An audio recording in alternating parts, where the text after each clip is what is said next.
As Jesus was leaving the temple that day, one of his disciples said, "Teacher, look at these magnificent buildings. Look at the impressive stones in the walls." Jesus replied, "Yes, look at these great buildings, but they will be completely demolished. Not one stone will be left on top of another." Later, Jesus sat on the Mount of Olives across the valley from the temple. Peter, James, John, and Andrew came to him privately and asked him, "Tell us, when will all this happen? What sign will show us that these things are about to be fulfilled?" Jesus replied, "Don't let anyone mislead you, for many will come in my name, claiming I am the Messiah. They will deceive many, and you will hear of wars and threats of wars, but don't panic. Yes, these things must take place, but the end won't follow immediately. Nation will go to war against nation and kingdom against kingdom. There will be earthquakes in many parts of the world as well as famines. But this is only the first of the birth pangs, with more to come. When these things begin to happen, watch out. You will be handed over to the local councils and beaten in the synagogues. You will stand trial before governors and kings because you are my followers. But this will be your opportunity to tell them about me. For the good news must first be preached to all nations. But when you are arrested and stand trial, don't worry in advance about what to say. Just say what God tells you at the time, for it is not you who will be speaking, but the Holy Spirit. A brother will betray his brother to death.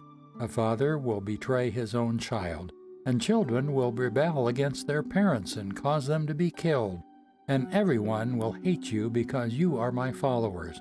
But the one who endures to the end will be saved. The day is coming when you will see the sacrilegious object that causes desecration standing where he should not be. Reader, pay attention. Then those in Judea must flee to the hills. A person out on the deck of a roof must not go down into the house to pack. A person out in the field must not return even to get a coat. How terrible it will be for pregnant women and for nursing mothers in those days. And pray that your flight will not be in winter, for there will be greater anguish in those days than at any time since God created the world, and it will never be so great again. In fact, unless the Lord shortens that time of calamity, not a single person will survive. But for the sake of his chosen ones, he has shortened these days.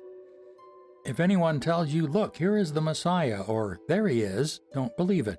For false messiahs and false prophets will rise up and perform signs and wonders so as to deceive, if possible, even God's chosen ones. Watch out, I have warned you about this ahead of time.